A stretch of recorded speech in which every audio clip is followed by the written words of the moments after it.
Ben Şerife Erdoğan, muhtarın yengesiyim. Börek yapıyoruz, çağırdılar. Sizi de afiyet olsun yeminiz için. Sağ olun.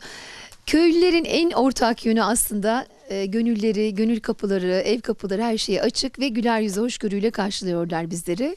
Evet. Ve her gittiğimiz yerde böyle bir kişinin daha tek başına ekmek yaptığını, börek çörek yaptığını görmedik çekimlerimizde. Herhalde bizim de kültürel değerlerimiz içerisindeki en önemlisi bu. El birliğiyle yapılıyor.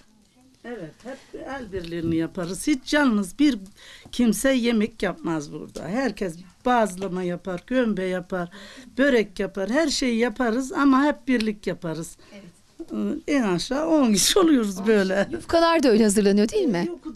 Bilhassa yukarı daha kalabalık oluruz. Evet. Herkes birbirinin kışlık ekmeğini yapıyor. Kışlı yemeğini yaparız. Kış yaz demeyiz biz. Ne zaman acıktık, ekmeğimiz bitti.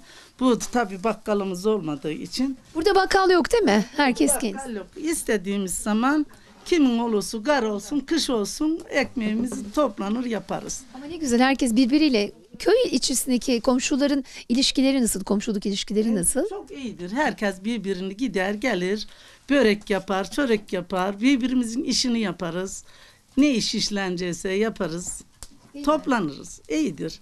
Gönül hoş olunca acı soğan kuru yavan derler ya, öyle hep yiyip böyle gideriz dersin. toplanır, bir şeyler yapar, hazırlar, yeriz. Öyle kuru acı soğan, mal soğan yemeyiz. Börek, çörek her şeyi yapar yeriz. Mesela eski köy düğünlerinden biraz bahsetsek. Köyümüzde nasıl olurdu düğünler? Köyümüzde düğün Perşembe'den başlardı. Düğün tağlı derdik. Perşembe'den ekin toplar, değmeni gider. Onu yudur, ekmek yapardık. Tabii fırın olmadığı için. Ondan cuma günü oldu mu gelin kınası yapardık. Baş kınası. Helva karardık. Bulamaç yapardık. Gelinin başında mesela orada özel bir şey söylenir mi gelinin başında? Evet, söyleriz. Mesela ne söylersiniz mani olarak ya da bir dörtlük? Yani olarak kızı yakın ya söylediriz. Öyle biz söylemeyiz de o gün kız söyler. Kız mı söyler? Evet. Mesela kız ne söyler? Kız Köy kültüründe. Söyler, yas eder. Ay, bir tanesi örnek verin. Gerçekten önemli bunlar. Köyünüzün kültürü adına önemli. Yazsa. Ne söylerse. Ne bileyim, beni kocaya niye verdiniz mi der. Nasıl ağlar kız? Ondan sonra o gün öyle biter. Ertesi gün akşam bir el ayak kınası yaparız. O zaman işte büyükler söyler gelini yakım yaktırmak için, ağlatmak için. Onu söyler. Maşalı yakardık meydan yerine. Erkekler oynar, biz bakarız.